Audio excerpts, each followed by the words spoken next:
High, this is Nilima. Welcome to think mathematically channel. আশা করি তোমরা সবাই প্রত্যেকে খুব খুব ভালো আছো।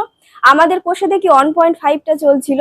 আমরা কোষে দেখি 1.5 এর 8 দাগের 1 পর্যন্ত করেছিলাম। আজকে থেকে আমরা 8, 9, 10, 11, 12 এই অঙ্কগুলো করে নেবো। আর এরপরে আর একদিন হলে আমাদের হচ্ছে কোষে দেখি 1টা পুরো শেষ হয়ে যাবে, 1.5টা। তারপরে আমরা সুদ কষাতে চলে যাব, ঠিক আছে? আর এর আগে যে আমি কোষে দেখি 1.1, 1.2, 1.3, 1.4 এই অঙ্কগুলো করিয়েছিলাম, সেই ভিডিওর কমপ্লিট প্লে লিস্ট তোমরা এই ভিডিও ডেসক্রিপশনে পেয়ে যাবে। তো আমার আগের ক্লাসগুলো তোমরা যারা দেখোনি তারা ওগুলো দেখে নেবে, ঠিক আছে? তো আজকে আমরা 8 দাগের 2 দাগ থেকে শুরু করব। তো দেখো 8 দাগে 2 অঙ্কটা কি আছে, দেখো দেখো 8 দাগে 2 অঙ্কটা আছে 5x² + 2x - 3 = 0। দ্বিঘাত সমীকরণের দুটো বীজ আলফা ও বিটা হলে আলফা কিউব প্লাস বিটা কিউবের মান নির্ণয় করতে হবে, ঠিক আছে? তো আমি ইকুয়েশনটা প্রথমে লিখি। 8 দাগের 2টা ইকুয়েশনটা কি আছে? 5x² + 2x - 3 = 0, ঠিক আছে?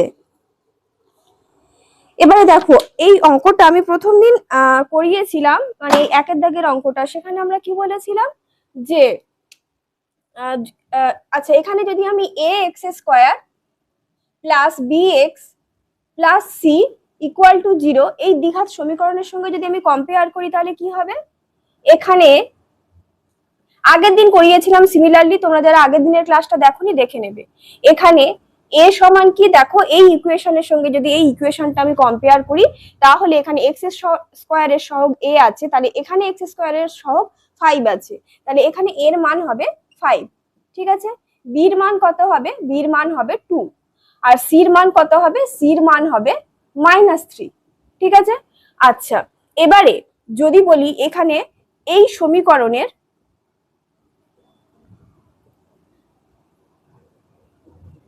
দুটি বীজ আলফা ও বিটা বলে দিয়েছে, ঠিক আছে?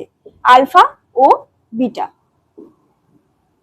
এবারে কি বলতো, দুটো সমীকরণের বীজদ্বয়ের যোগফলের সূত্রটা আগের দিন আমি কি বলেছিলাম? বীজদ্বয়ের যোগফল মানে আলফা প্লাস বিটা = -b/a। এটা আমি আগের দিন বলে দিয়েছিলাম, -b/a। এবার এখানে b এর মান কত আছে? 2, আর এর মান কত আছে? 5, ঠিক আছে? এবার এটা বীজদ্বয়ের যোগফল হলো। আর বীজদ্বয়ের গুণফল কি?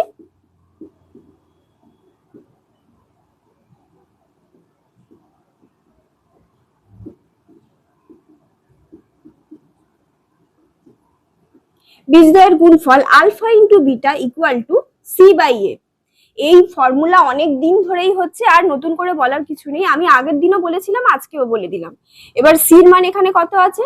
-3, আর এর মান কত আছে? 5, ঠিক আছে? এটা হয়ে গেল। এবারে কি বলেছে আমাদের অঙ্কটা, কি বলেছে 2 এর দাগে আলফা কিউব প্লাস বিটা কিউবের মানটা নির্ণয় করতে হবে। Alpha cube plus beta cube, ঠিক আছে? এবার a কিউব প্লাস b কিউবের সূত্র কি? a কিউব প্লাস b কিউবের দ্বিতীয় সূত্রটা হচ্ছে আলফা প্লাস বিটা মানে a plus b whole cube -3ab, মানে এখানে 3 alpha into beta into alpha plus beta, এটা হবে, ঠিক আছে? দেখো a কিউব প্লাস b কিউবের সূত্র হচ্ছে a plus b whole cube -3ab into a plus b, ঠিক আছে? এবার এখানে আলফা এর এটাকে a মনে করো আর এটাকে b মনে করো, করে এই সূত্রটা এটা হবে। যাদের এই সূত্রটা মুখস্থ নেই তারা এই সূত্রটা হচ্ছে মুখস্থ করে নেবে। এবারে আলফা প্লাস বিটার মান এখানে কি আছে? দেখো আলফা প্লাস বিটার মান এখানে আছে -2/5। এটার কিউব করলাম। আলফা বিটার মান কত আছে? -3/5, তাহলে 3 × -3/5। আর আলফা প্লাস বিটার মান কত হবে? আবার আমরা করব -2/5, ঠিক আছে? এবার এটার ক্যালকুলেশন করে দিলেই অঙ্কটা হয়ে যাবে। এবার এটা কি হবে? -2 দুগুণে 4, 4 দুগুণে 8, 5 5 25, 25 5 125, ঠিক আছে? এবার এখানে দেখো মাইনাসে মাইনাসে প্লাস, প্লাসে মাইনাসে আবার মাইনাস হয়ে যাবে, ঠিক আছে? 3 3 9, 9 দুগুণে 18, 18 বাই এখানে 5 5 25 হবে। এবার 25 আর 125 এর লসাগু করতে হবে। 25 আর 125 এর লসাগু করলে কত হয়? 25 একে 25, 25 পাঁচে 125, মানে 125ই হবে। তাহলে এখানে আমরা করব 125 মাইনাস 8 মাইনাস, এবার 18 সাথে 5 গুণ করলে কত হবে? 5 8 40, 5 একে 5, 6 7 8 9 90, মানে হবে মাইনাস 98/125। এটাই হচ্ছে অ্যান্সার। খুব সিম্পল, দেখো শুধুমাত্র এই সূত্র দুটো আমাদের জানা থাকলেই আমাদের অঙ্কটা হয়ে যাবে। তো তোমরা ভালোভাবে দেখো, দেখে স্ক্রিনশট নিয়ে নাও। ঠিক আছে, 8 দাগের 2-এরটা হয়ে গেছে। এবার আমাদের 8 দাগের 3-এর অঙ্কটা হবে। 8 দাগের 3-এ কি বলেছে দেখো, 1/α প্লাস 1/β এটার মানটা বার করতে হবে। দেখো 8 দাগের অঙ্কগুলোয় প্রথমে এই যে ইকুয়েশনটা লেখা, ax² + bx + c এর সাথে কম্পেয়ার করা, এখানে a এর মান 5, b এর মান কত, c এর মান কত, এগুলো একই লেখা হবে। ঠিক আছে, বীজদ্বয়ের যোগফল, বীজদ্বয়ের গুণফল একই হবে। এবার এক্সাম যখন পরীক্ষায় তোমাদের আসবে, তোমাদের এই 4-5টা নির্ণয় করতে বলবে না, তোমাদের যে কোনো একটাই বলবে। এবার 3-এরটাই কি আছে আমাদের, এই পর্যন্ত কিন্তু সব সেম হবে। 3-এরটাই আছে আমাদের 1/α প্লাস 1/β মান বের করতে। ঠিক আছে, এবার এইগুলো তো সব একই হলো। এবার এখানে এ দুটোর যদি আমি লসাগু করি হবে আলফা বিটা, একের সাথে বিটা গুণ হয়ে হবে বিটা, আর আলফার সাথে 1 গুণ হয়ে হবে আলফা। ঠিক আছে, এবার বিটা প্লাস আলফার মান কত, মানে আলফা প্লাস বিটার মান হচ্ছে -2/5। তাহলে উপরে লিখলাম -2/5। আলফা বিটার মান কত আছে, -3/5। এবারে -2/5 ইন্টু -5/3 এটা হবে। ঠিক আছে, এবার 5 5-এ কেটে গেল, আর এখানে মাইনাসে মাইনাসে প্লাস হয়ে গেল, মানে হলো 2/3। এটাই হবে অ্যান্সার। খুব সিম্পল, খুব ছোট্ট অঙ্ক, ভালোভাবে দেখো, দেখে স্ক্রিনশট নিয়ে নাও। আচ্ছা, চলে যাচ্ছি এবার 8 দাগের 4-এর অঙ্কে। দেখো এখানে কি আছে, α² β প্লাস β² α এর মান নির্ণয় করতে হবে। তো সেম এই লেখাটুকু তো একই থাকবে। তারপরে দেখো এখানে বলেছে α² β প্লাস β² α, এই মানটা নির্ণয় করতে হবে। তো এটার যদি আমরা লসাগু করি কি হবে, নিচে হবে আলফা বিটা, আলফার সাথে α² গুণ হয়ে হবে α³ বিটার সাথে β² গুণ হয়ে হবে β³।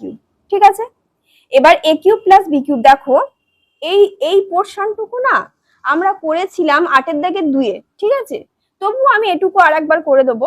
এখানে দেখো α³ প্লাস β³ এটাকে আমরা এরকম লিখতে পারি, আলফা প্লাস বিটার whole cube -3 into alpha into beta into alpha plus beta.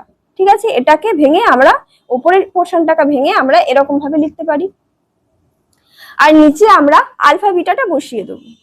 ঠিক আছে, এবার আলফা প্লাস বিটার হোল কিউব এর মানটা কত হবে, এখানে -2/5 এর হোল কিউব মাইনাস, এবারে কি হবে 3 ইন্টু আলফা ইন্টু বিটা এর মান হচ্ছে -3/5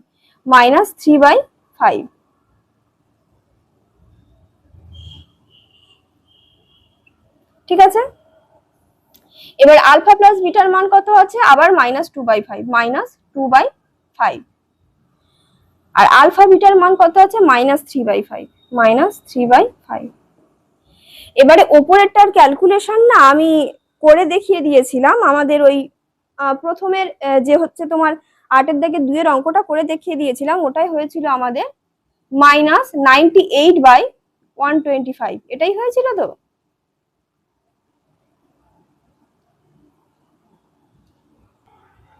তো উপরেরটার ক্যালকুলেশন এটা হয়েছিল -98/125, আর নিচেরটা হবে -3/5। এবার এটাকে যদি আমরা কাটাকাটি করি 98/125 ইন্টু 5/3, মাইনাসে মাইনাসে এটা কেটে গেল। ঠিক আছে, এবারে 5 দুগুণে 10, 5 5 25 হলো, আর এখানে হবে এটা কাটাকাটি, তাহলে ওপরে হলো 98, আর 25-এর সাথে 3 গুণ করলে কত হবে, 25-এর সাথে 3 গুণ করলে হবে 3 5 15, আর 3 দুগুণে 6 মানে 75। এই 98/75 এটাই হচ্ছে অ্যান্সার। দেখো, দেখে ভালোভাবে স্ক্রিনশট নিয়ে নাও, ভালোভাবে বুঝে নাও। আচ্ছা, এই যে পোর্শনটুকু করলাম না, এই পোর্শনটুকু মানে 98/125, এটা আমি 8 এর দাগে 2 করে দিয়েছিলাম। এইটুকুটা এই অঙ্কটাই সেম ছিল, ওই জন্য এটা আমি ক্যালকুলেশন আবার করলাম না, ডাইরেক্ট 98/125 করে দিলাম। ওটা তোমরা দেখে নেবে, ঠিক আছে? তো দেখে নাও, দেখে ভালোভাবে স্ক্রিনশট নিয়ে নাও।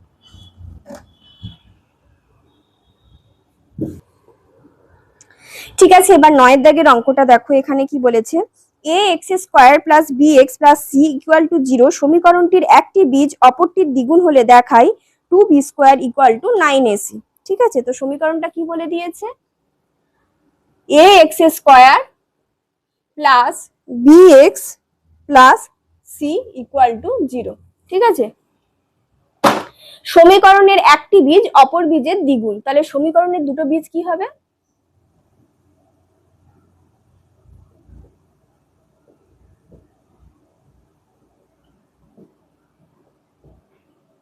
দেখো একটা বীজ অপর বীজের দ্বিগুণ, মানে একটা বীজ যদি 2 হয় আর একটা বীজ তার দ্বিগুণ মানে 4 হবে, 2 দুগুণে 4। একটা বীজ যদি 3 হয়, অপর বীজটা কত হবে, তার দ্বিগুণ মানে 3 দুগুণে 6। ঠিক আছে, বুঝতে পেরেছো নিশ্চয়ই?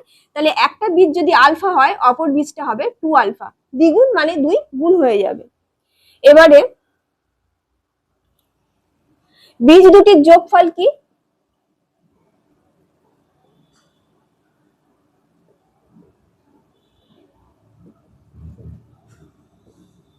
কি হবে, আলফা প্লাস 2 আলফা মানে কত হবে, এখানে মাইনাস বি বাই এ, মানে 3 আলফা ইকুয়াল টু হবে মাইনাস বি বাই এ। এটা হয়ে গেল।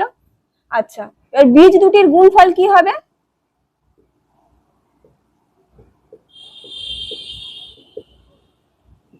গুণফল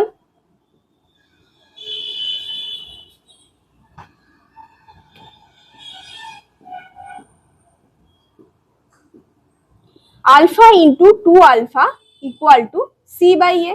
দেখো এখানে সি বাই এ। ঠিক আছে, এবার 2 আলফা স্কোয়ার বা 2 আলফা স্কোয়ার ইকুয়াল টু হবে সি বাই এ।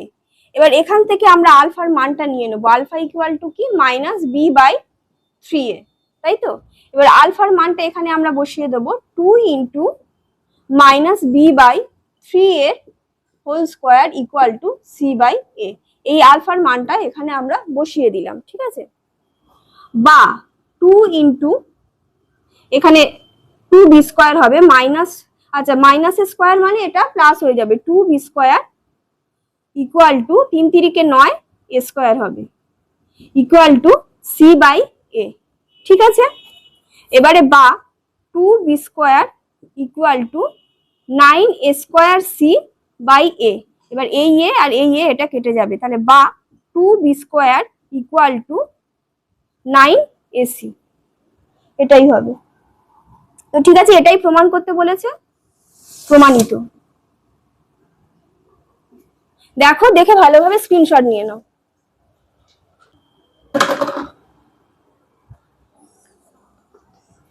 ঠিক আছে, এবার 10 এর দাগের অঙ্কটা দেখো, যে সমীকরণের বীজগুলি x² plus px plus 1 equal to 0 সমীকরণের বীজগুলির অনন্যক সেই সমীকরণটি নির্ণয় করি।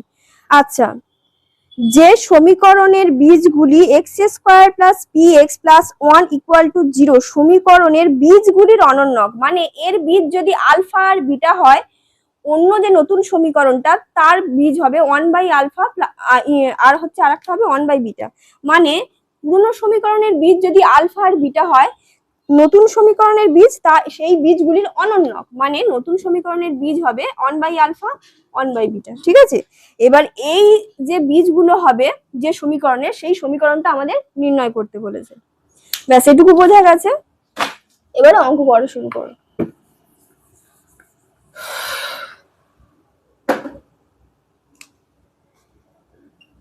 দশের দাগেরটা কি, সমীকরণটা কি বলে দিয়েছে, x² plus px plus 1 equal to 0। Similarly এটা যদি আমরা ax² plus bx plus c equal to 0 এই সমীকরণের সাথে যদি আমি কম্পেয়ার করি, তাহলে কি লিখবো, এখানে a সমান 1, b সমান p আর c সমান 1। ঠিক আছে, দেখো এর মান 1, b এর মান p, c এর মান 1। অনেকক্ষণ ধরে করানো হচ্ছে, এখানে আর বলার কিছু নেই। এবারে কি সমীকরণের বীজ দুটির যদি আলফা আর বিটা হয়,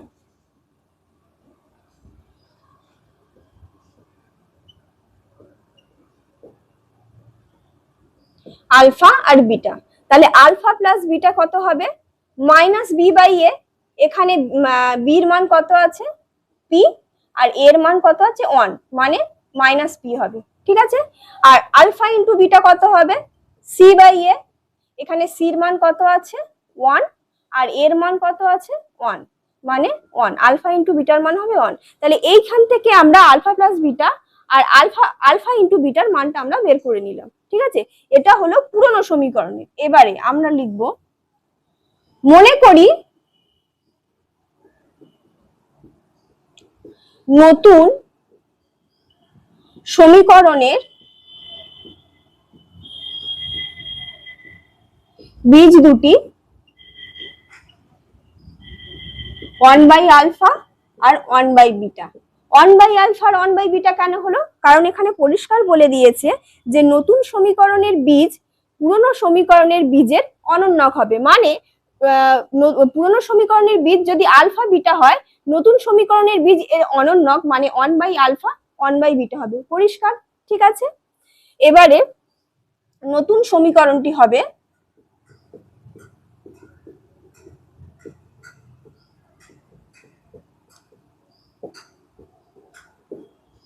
এক্স স্কোয়ার মাইনাস বীজদ্বয়ের যোগফল। এই সূত্রটা তো আমরা জানি, এই সূত্র ধরেই সমীকরণ নির্ণয় করা হয়। আমি তবু আবার বলে দিচ্ছি, বীজদ্বয়ের যোগফল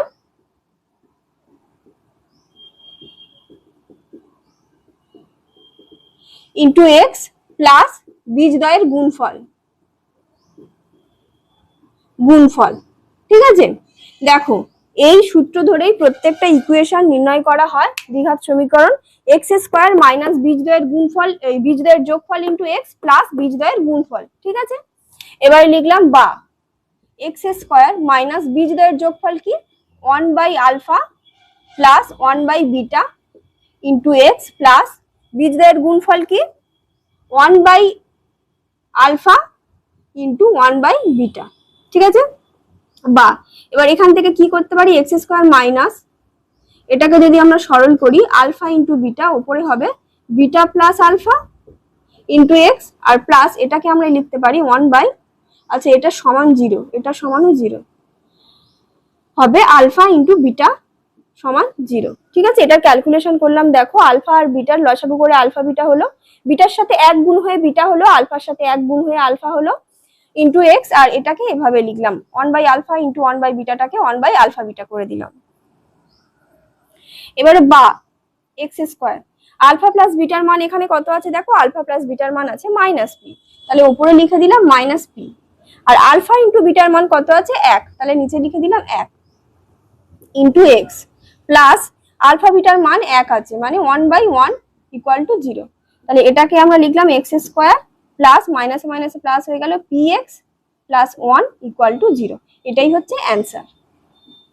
খুব সিম্পল অঙ্ক, একটু যদি তোমরা বুঝে করো, এগুলো মানে কঠিন কিছুই নয়, খুবই সহজ অঙ্ক। আমি খুব ভেঙে ভেঙে বলছি, তারপরেও যদি তোমাদের কোনো বুঝতে অসুবিধা হয় তোমরা আমাকে জানাবে কমেন্টে। ঠিক আছে, তো দেখো, দেখে নিয়ে স্ক্রিনশট নিয়ে নাও। ঠিক আছে, 11 দাগের অঙ্কটা দেখো, x square plus x plus 1 equal to 0 সমীকরণের বীজগুলির বর্গ, যে সমীকরণের বীজ সেই সমীকরণটা নির্ণয় করো। দেখো এই অঙ্কটা না অনেকটা 10 দাগের অঙ্কের মতো। 10 দাগের অঙ্কগুলো কি বলেছিল? নতুন সমীকরণের বীজ পুরনো সমীকরণের বীজের অনন্যক। আর এখানে কি বলেছে? নতুন সমীকরণের বীজ পুরনো সমীকরণের বীজের বর্গ। মানে পুরনো সমীকরণের বীজ যদি আলফা আর বিটা হয়, তাহলে নতুন সমীকরণের বীজ কি হবে? বর্গ, মানে আলফা স্কোয়ার বিটা স্কোয়ার।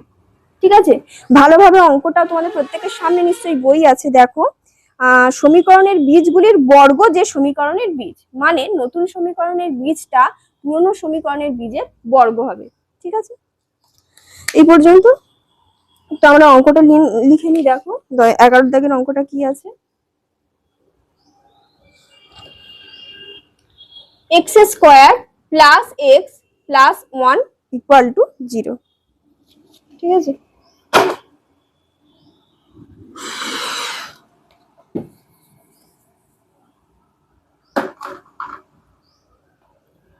তো দেখো এখানে,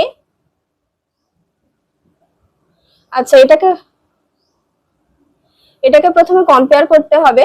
এ x square plus b x plus c equal to 0 এর সাথে যদি আমি কম্পেয়ার করি, তাহলে এখানে এ সমান 1, বি সমান 1, সি সমানও 1 হবে। তাই তো দেখো এখানে প্রত্যেকটা সহগের আগেই 1 আছে, তাই প্রত্যেকটাই 1 হলো। তাহলে সমীকরণের বীজ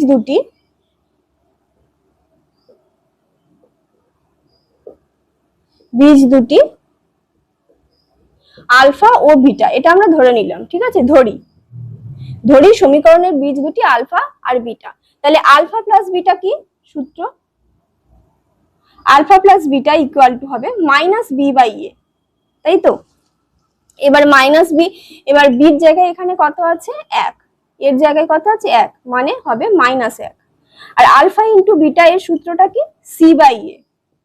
সির মান কত আছে? 1, এর মানও 1, মানে এটা হবে 1, এটার মান হবে -1, এটার মান হবে +1। ঠিক আছে, এবারে নতুন সমীকরণটা আমাদের নির্ণয় করতে হবে। এবার লিখব নতুন সমীকরণের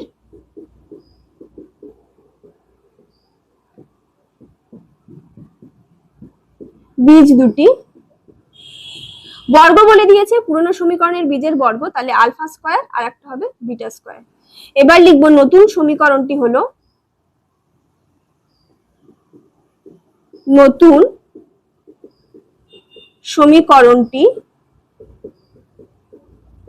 এবার কি হবে? এক্স স্কয়ার মাইনাস বীজদ্বয়ের যোগফল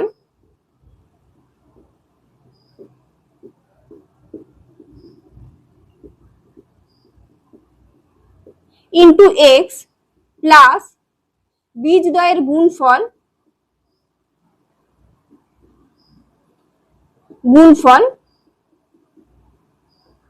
এটা ইকুয়াল টু 0 হয়। ঠিক আছে, বা এক্স স্কয়ার মাইনাস, এখানে বীজদ্বয়ের যোগফল কি? এখানে আলফা স্কয়ার বিটা স্কয়ারের যোগফল হবে, মানে alpha square plus beta square.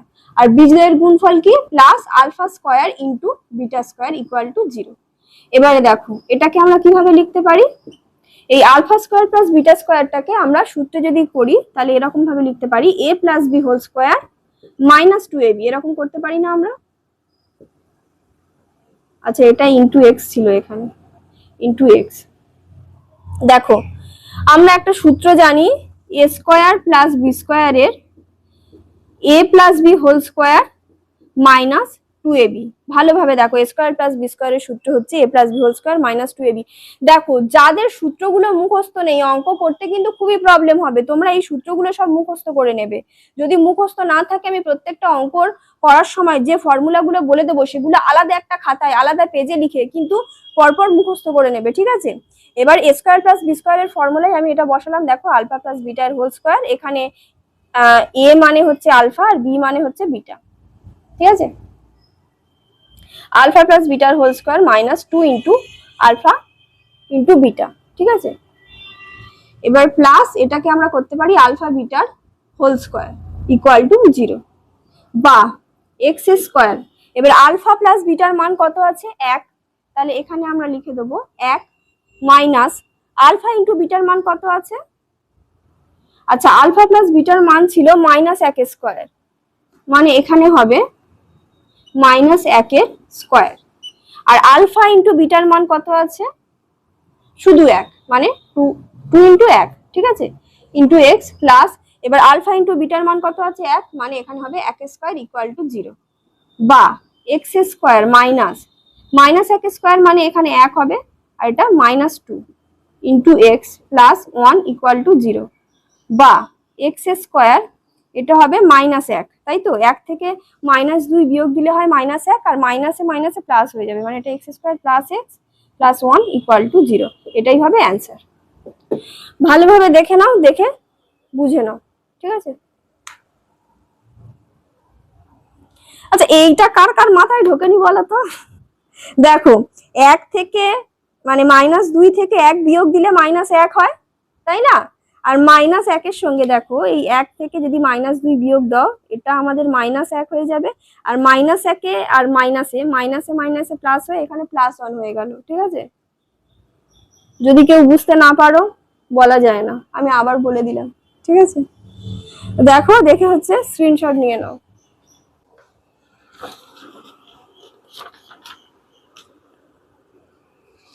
ঠিক আছে, এবার 12 দাগের অঙ্কগুলো দেখো। 12 দাগের এই যে অতি সংক্ষিপ্ত অঙ্কগুলো না খুবই ইম্পর্টেন্ট, বুঝলে? 12 দাগের যে অঙ্কগুলো আছে এগুলো প্রত্যেকে সবাই প্র্যাকটিস করে যাবে, কেউ কিন্তু অঙ্কগুলো ছাড়বে না। তোমাদের যে ফার্স্ট সেমিস্টারের এক্সাম হবে না, এই অঙ্কগুলো কিন্তু খুব ইম্পর্টেন্ট, কেউ ছেড়ে যাবে না।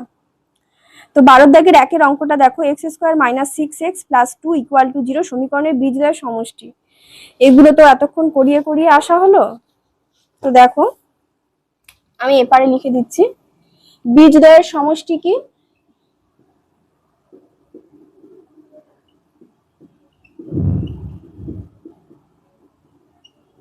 মানে আলফা প্লাস বিটা এর মান কত হবে? -b/a। আর বীজদ্বয়ের গুণফল কি?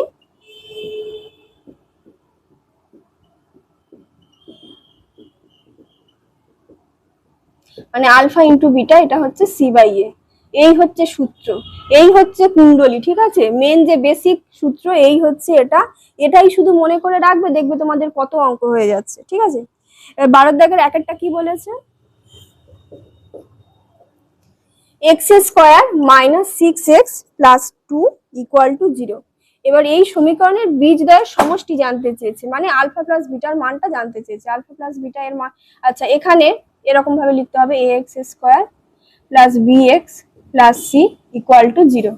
এবার এর মান কত আছে? এর মান আছে 1, বির মান আছে -6, সির মান আছে 2। ঠিক আছে, এবার বীজদ্বয়ের সমষ্টি মানে আলফা প্লাস বিটাটা জানতে চেয়েছে। সূত্র কি আছে? -b/a। মাইনাস বির মান কত আছে? -6 লিখলাম। এর মান কত আছে? 1, তাহলে মাইনাসে মাইনাসে প্লাস হয়ে গেল, হলো 6। এটাই হচ্ছে অ্যান্সার। এটা কত? 6টা কত আছে? অপশন সি তে, অপশন সি। ঠিক আছে, দেখো, দেখে স্ক্রিনশট নিয়ে নাও।